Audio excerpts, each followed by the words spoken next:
जय श्री सीताराम दोस्तों। मैं पंकज। आज हम लोग एक नए टॉपिक के साथ वीडियो शुरू करेंगे। उससे पहले आप सभी का मेरे चैनल भक्ति वैभव में हार्दिक स्वागत है। दोस्तों, आज हम लोग बात करेंगे हनुमान जी का परम पवित्र इस पाठ श्री सुंदरकांड। सुंदरकांड जो रामचरितमानस का 5वां कांड है, सुंदरकांड। आज हम लोग श्री सुंदरकांड के बारे में बात करेंगे। सुंदरकांड की महिमा और सुंदरकांड पढ़ने का क्या फ़ायदा होता है, उसके बारे में हम लोग जानने की कोशिश करेंगे। सबसे पहले, जिसका नाम ही है सुंदर कांड, ऐसा कांड जिसमें चारों तरफ बस सुंदर ही सुंदर काम होता है।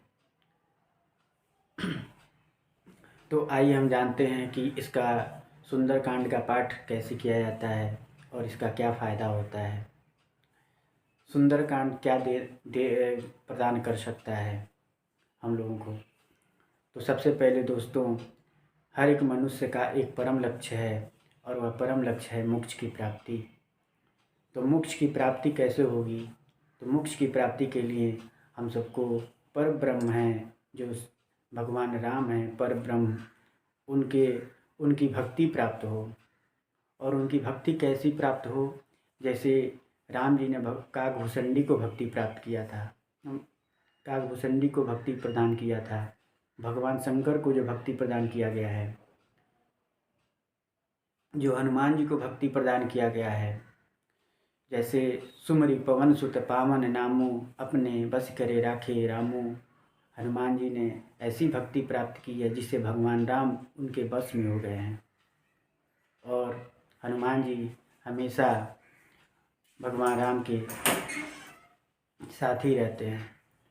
तो सुंदरकांड सबसे पहला चीज़ हम लोग को क्या प्रदान करता है?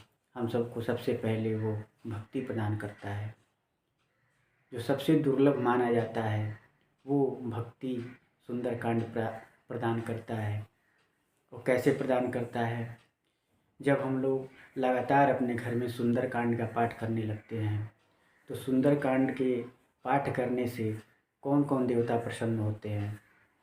जब हम लोग सुंदरकांड का पाठ करते हैं तो सुंदरकांड में हनुमान जी के बल, बुद्धि, विद्या और शौर्य का वर्णन किया गया है। जब माता सीता अशोक वाटिका में शोक में डूबी थीं और इधर राम जी शोक में डूबे थे, तो उनके शोक को दूर करने वाले परम शक्तिशाली हनुमान जी ने लंका पार किया। सुंदरकांड का शुरुआत कहाँ से होता है? जब सुंदरकांड का शुरुआत होता है, जामवंत जी हनुमान जी को उनके बल का ज्ञान दिलाते हैं कि हे हनुमान जी, आप में तो इतनी शक्ति है, आप चाहें तो ये छोटा सा 100 योजन का समुद्र क्या है, आप 1000 योजन का समुद्र पार कर सकते हैं। आप इतने बलशाली बुद्धिमान हैं, आप कुछ भी कर सकते हैं।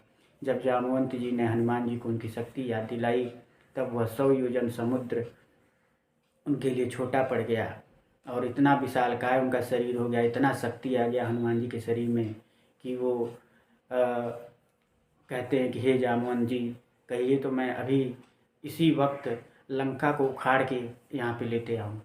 इतना शक्ति बल, उस उनकी शक्ति को याद दिलाने से हनुमान जी के अंदर बल प्राप्त हो गया था। लेकिन जामवंत ने कहा, हनुमान जी आपको ऐसा करने की ज़रूरत नहीं है, आप बस जाइए और माता सीता का पता लगा के आइए। और हनुमान जी तत्क्षण उसी समय और 100 योजन का समुद्र लांघ कर लंका में पहुंच जाते हैं। और लंका में पहुंचकर माता सीता जो शोक में डूबी थीं, और उनको शोक से उबारने वाले श्री हनुमान जी माता सीता जी के सम्मुख गए और भगवान राम की सभी कहानी उनको सुनाई। उनके विषय में बताया कि भगवान राम आपको खोज रहे हैं, आपको यहाँ से ले जाने के लिए व्याकुल हैं। माता, आप धीरज धरिए और जल्द से जल्द भगवान अपनी पूरी सेना के साथ लंका पर आक्रमण करेंगे और आपको ससम्मान अयोध्यापुरी को लेकर जाएंगे।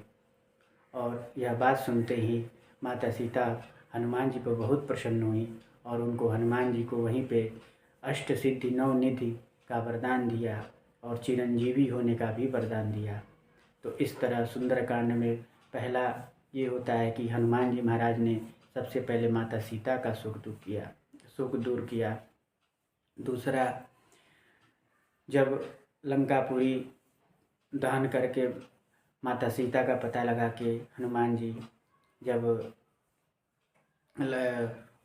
समुद्र के तट पर जाते हैं जहाँ भगवान राम इंतज़ार करते रहते हैं, लोग सुग्रीव और अन्य सभी बानर माता सीता की खबर का इंतज़ार करते रहते हैं लोग। उस समय हनुमान जी भगवान राम जी के पास जाते हैं। भगवान राम भी शोक में व्याकुल रहते हैं और भगवान राम के भी शोक को दूर करने वाले श्री हनुमान जी माता सीता का खबर प्रभु श्री राम जी से सुनाते हैं।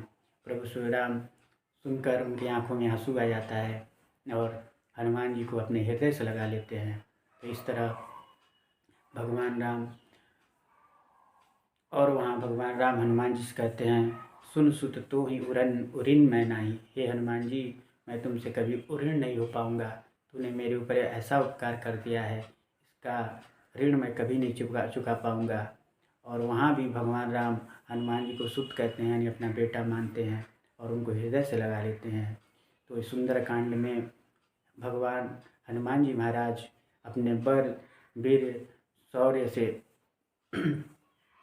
भगवान राम जी के शोक को दूर करते हैं। और इस तरह तीसरा शोक कब दूर होता है, इसमें एक और प्रसंग है। जब हनुमान जी लंका में जाते हैं तो वहाँ पर विभीषण उस राक्षसों के बीच में जो एक भगवान का भक्त था, चोरी चुपके से भगवान का भजन करता रहता था और भगवान हनुमान जी ने उस विभीषण के भी शोक को दूर किया और उसको विभीषण जी को भगवान राम जी से मिलवाया। तो इस तरह विभीषण जी के भी शोक का दूर होता है। फिर उसके पहले सभी बानर समुद्र तट पे बैठ के यह चिंता कर रहे थे कि इस समुद्र को कैसे लांघा जाए। और सभी बानर, कोई रो रहा है, कोई दुख से दुखित है, कोई डर रहा है कि अगर वापस जाते हैं तो सुग्रीव हम लोग को मार देंगे, बिना पता लगाए अगर जाते हैं तो इन सभी बानरों का सुख कौन दूर करता है? हनुमान जी महाराज। तो हनुमान जी महाराज अपने बल और विद्या बुद्धि से सभी के शोकों को दूर करते हैं और सभी के चेहरे पर मुस्कान लाते हैं। इस तरह महान हनुमान जी के शौर्य गाथा का वर्णन श्री सुंदरकांड में दिया गया है। तो जब भी सुंदरकांड का पाठ जिस घर में लगातार होता रहता है, उस घर से निगेटिव एनर्जी वहाँ से भाग जाती हैं, उस घर में भगवान का वास हो जाता है। उस सुंदरकांड के पाठ करने से आपके अंदर उत्साह जागृत होता है, आपके अंदर एक शक्ति बल प्राप्त होता है, आप कोई भी काम करने के लिए उत्सुक हो जाते हैं, आपको प्रोत्साहन प्राप्त होता है। सुंदरकांड के पाठ करने से भगवान राम, माता सीता, लक्ष्मण जी सहित हनुमान जी, सभी देवी देवता प्रसन्न होते हैं। जहाँ भी सुंदरकांड का पाठ होता है वह घर तीर्थ समान हो जाता है। सुंदरकांड रामचरितमानस का 5वां कांड है, जो सबसे उत्तम कांड माना जाता है। और इस भारतवर्ष में या जहाँ भी हम भारतीय रहते हैं, उन सब भारतीयों में सबसे ज़्यादा लोग सुंदरकांड का पाठ करते हैं। सुंदर का पाठ ज़्यादातर लोग मंगलवार या शनिवार को करते हैं, लेकिन अगर अपने घर में लगातार इसको पाठ किया जाए, डेली पाठ किया जाए, तो यह व्यक्ति के जीवन को एक अति सुंदर बना देता है।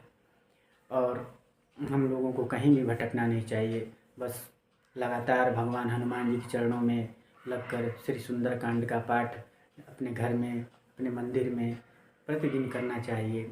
यह सुंदरकांड हम लोग को वो दे सकता है जो एक व्यक्ति पाने की लालसा में रहता है। यह सबसे बड़ा चीज़, यह भक्ति प्रदान करता है, भगवान की भक्ति प्राप्ति हो जाती है, भगवान प्रसन्न हो जाते हैं, तो और जीवन में क्या चाहिए? भगवान सब कुछ प्रदान कर देते हैं। तो लगातार सुंदरकांड का पाठ करने से हम लोग का जीवन सुंदर हो जाता है, हम लोग के जीवन में कोई अभाव नहीं रह जाता है।